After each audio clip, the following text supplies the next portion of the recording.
जय जयकार, जय हो बलराम भैया की जय, हो बलराम भैया की जय हो। कृष्ण भगवान की અત્યાર સુધી કનૈયાની જય થતી દર વખતે, આજે બલરામ की जय।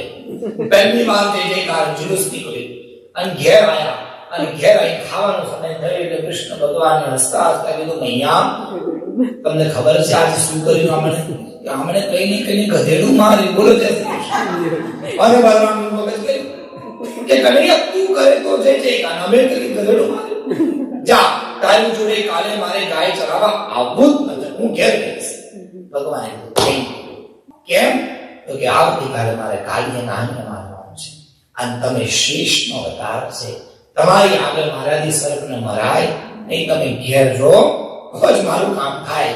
હવે કાલ તો તમે ઘેર જ રહે। બીજી દિવસે ભગવાન એકલા ગાય ચરાવવા ગયા મિત્રોની સાથે, વનમાં જઈને રમ્યા, રમતા રમતા રમતા ભગવાને બોલ દૂર નાખી તો એ યમુનાના કંદરામાં, યમુનાના ધરામાં જે પાણીની અંદર એક કાલીય નામનો નાગ હતો, અંદર બોલ પડ્યો। બધાએ કનૈયાને કીધું, કનૈયા તારે બોલ લેવા જવું પડશે।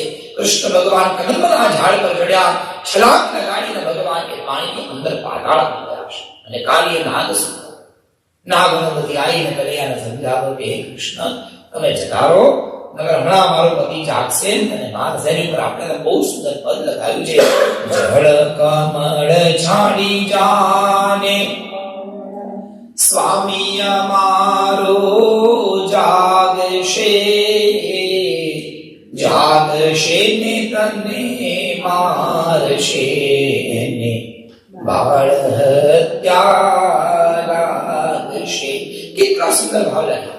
એક આગળ કે તારી માતાએ કેટલા જન્મ્યા, એમાં તું કૃષ્ણ અળખામણો, તારે માને કેટલા છોકરા છે તને મરવા માટે મોકલ્યો।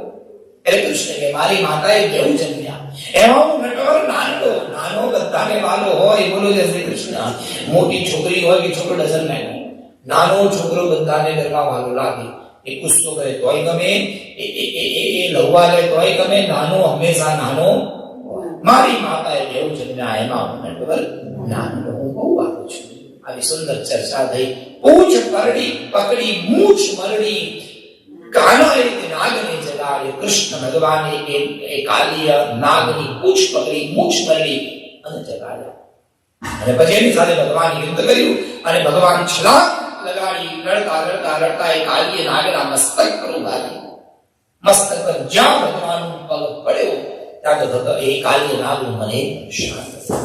આજે આપણે આ યુ આકારનું જે આપણે તિલક કરીએ એ ભગવાનનું ચરણારવિંદ કહેવાય। જેના માથા પર ભગવાનનું ચરણ હોય એનું મન હંમેશા શાંત રહે, એવું ભગવાનનું ચરણ આપણા માથા પર હોય એવું તન કહેવાય। બે વસ્તુ શરીર પર હોવું જોઈએ, એક તિલક અને એક ગળામાં માળા। માળા અને તિલક એ આપણા સનાતન ધર્મના ચિહ્ન છે, એ જેની પર હોય એ ભગવાનના કહેવાય।